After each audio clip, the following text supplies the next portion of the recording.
creí, por eso hablé, al mundo entero le anunciaré, y dándoles tu palabra, ellos vivirán. En aquel tiempo, algunos de entre la gente que habían oído los discursos de Jesús decían: Este es de verdad el profeta. Otros decían: Este es el Mesías. Pero otros decían: ¿Es que de Galilea va a venir el Mesías?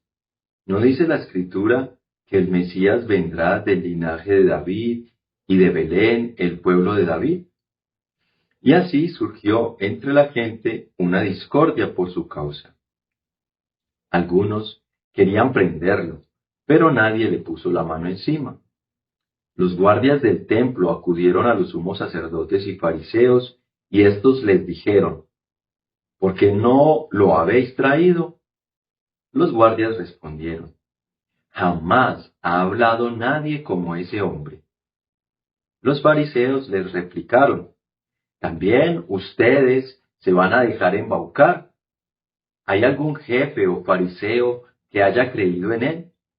Esa gente que no entiende de la ley son unos malditos.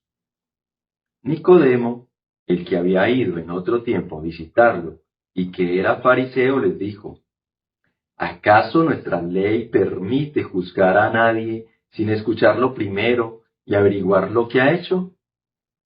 Ellos le replicaron: ¿También tú eres Galileo? Estudia y verás que de Galilea no salen profetas. Y se volvieron cada uno a su casa. Padre bueno, gracias por la bendición de este día, por regalarnos tu palabra, por venir al encuentro con nosotros. Te rogamos el don de tu Espíritu para que podamos abrir el oído y el corazón a tu palabra. Gloria al Padre, gloria al Hijo y gloria al Espíritu Santo, como era en el principio, ahora y siempre, por los siglos de los siglos. Amén.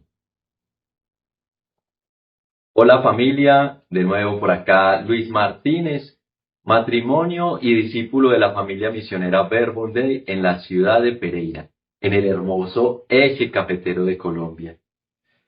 La cita que les acabo de leer es la cita de Juan 7, del 40 al 53. Juan 7, del 40 al 53. Y quiero empezar resaltando una cualidad de Jesús, y para mí es un modelo excepcional de escucha. Qué capacidad de escucha y de comunicación la que nos muestra Jesús. Y es algo que se hace evidente en sus diálogos con los fariseos, cuando atiende a los jefes de las sinagogas, ¿cierto? Cuando atiende a los soldados romanos, por ejemplo, ahí cuando cura el siervo del centurión. Además muestra esa sensibilidad, esa empatía, ese amor. Muy especialmente lo vemos en la cita cuando perdona a la pecadora, a esta mujer que querían apedrear. Y algo que sí definitivamente quiero resaltar y que me parece culmen es el hecho de haber llamado a un publicano. Sí, Señor, lo llamó para ser su apóstol y su discípulo, a ese hombre que lo tenían como de lo peor, etiquetado de traidor, por cobrar impuestos para Roma. Además, en su época, los cobradores de impuestos eran vistos como un ícono de la corrupción, ¿cierto? Pecadores públicos, como lo diría la Biblia, ¿cierto? En definitiva, Jesús es mi modelo de escucha, porque Él va más allá de esos prejuicios, va más allá de esas etiquetas para poder escuchar. Y es una escucha que no se queda en la pasividad, sino que es una escucha que se va a la acción.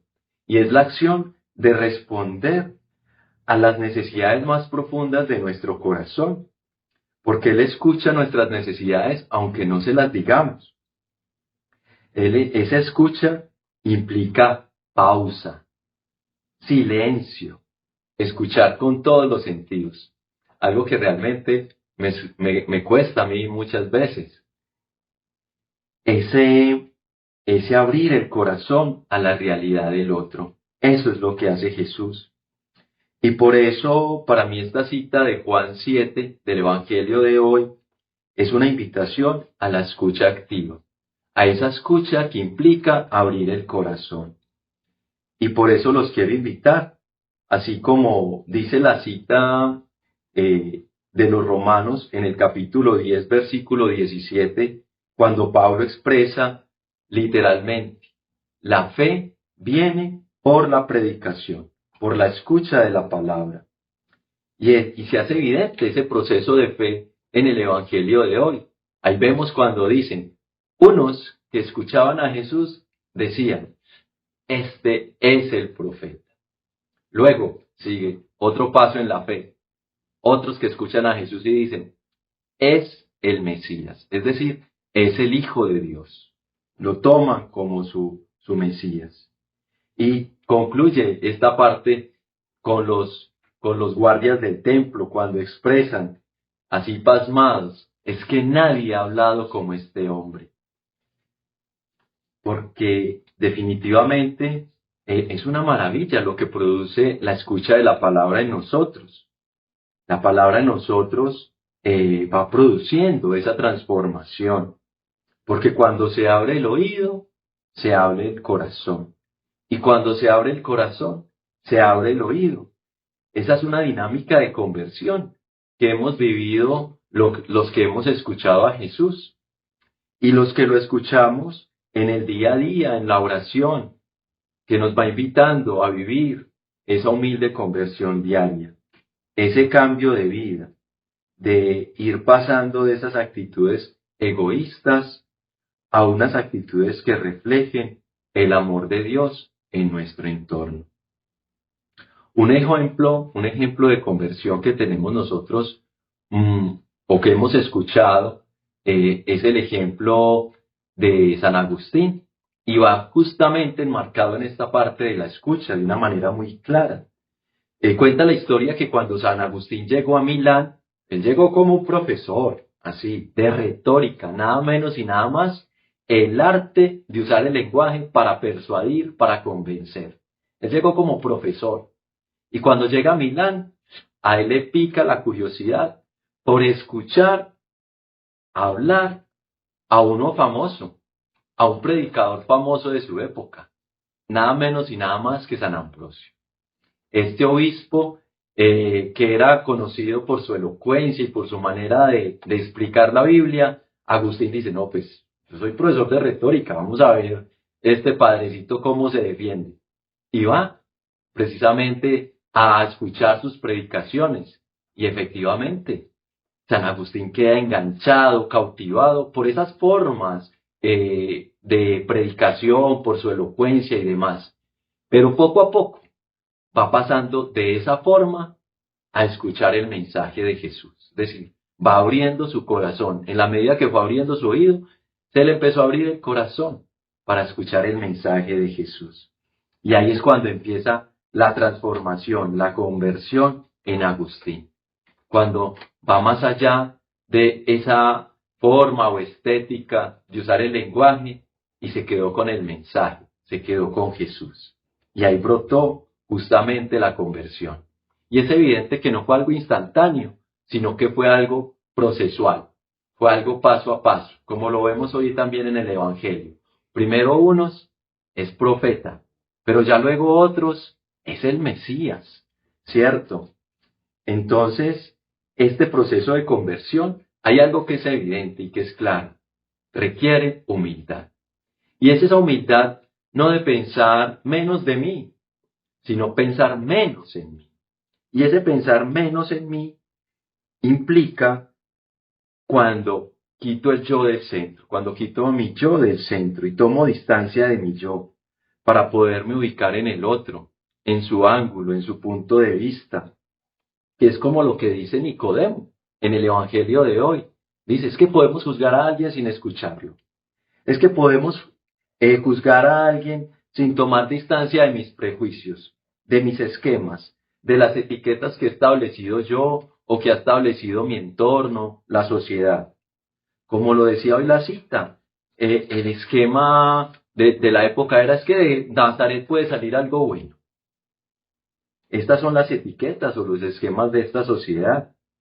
Pero si tomamos distancia de esos esquemas que nos generan seguridad, que nos generan comodidad, si tomamos distancia de esto, podemos escuchar realmente. Y es lo que viene a hacer Jesús y a lo que nos viene a invitar Jesús, a desacomodarnos, a salir de esta zona de comodidad. Porque cuando se presenta Jesús, Él genera conflicto, así como lo dice también el Evangelio, generó discordia entre las personas que estaban ahí. Porque es que Jesús no es neutral. Con Jesús hay que tomar posición. Él viene a tu vida, viene a mi vida, a generar movimiento. Y si no está generando movimiento en tu vida, cuestiónate, pregúntate, ¿será que realmente estoy escuchando a Jesús? Finalmente, los quiero invitar a evaluar y a ponernos de protagonistas en la cita de hoy. Y reconoce en qué momentos escuchas a Jesús como tu profeta, como ese anunciador de la palabra de Dios. Y en qué momento lo sigues como tu Mesías. O también en qué momento eres un fariseo, sí, acomodado en tus esquemas. Es que siempre se ha hecho así. Es que ya me dijeron que esto iba a pasar, ¿cierto? Cuando actúas también como un fariseo que te impide acercarte y abrirte a las realidades del otro, a la realidad que Jesús te propone. Cuando usas esas etiquetas y esos esquemas y te quedas cerrado a la comunicación. Hoy en Colombia definitivamente estamos viviendo una situación de etiquetas que nos impide comunicarnos. Nos etiquetan de centro, de derecha o de izquierda. Yo les confieso, cuando empiezan estos diálogos yo prefiero callar, no me etiqueto, prefiero escuchar las opiniones de los demás, porque a veces se produce lo que se produce en el Evangelio de hoy. Ataques. Es que tú eres también de Nazaret. Y entonces empiezan los descalificativos, las críticas, las burlas. ¿Sí? No nos dejemos etiquetar. Busquemos mejor los puntos en común, porque las etiquetas nos dividen, nos separan, nos destruyen. Bien decía esta frase, divide y vencerás. ¿Cierto? No nos dejemos dividir por las etiquetas. Busquemos los puntos en común. Y también en nuestras familias. Oremos por la restauración en nuestras familias. Dejemos esas etiquetas del perezoso, del tacaño, del peleón, ¿sí? Y arriesguémonos con Jesús a acercarnos a ese otro con el que a veces no queremos trabajar, con ese que decimos el bravo, la brava. Pidámosle a Jesús la gracia de tender puentes en lugar de dividir. Recordando que cuando escucho al otro, sus motivaciones, sus inquietudes, le puedo abrir mi corazón, puedo escuchar su corazón realmente, así sin prejuicios, desarmado.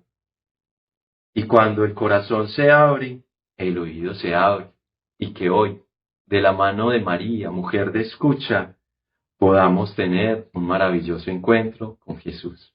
Bendiciones.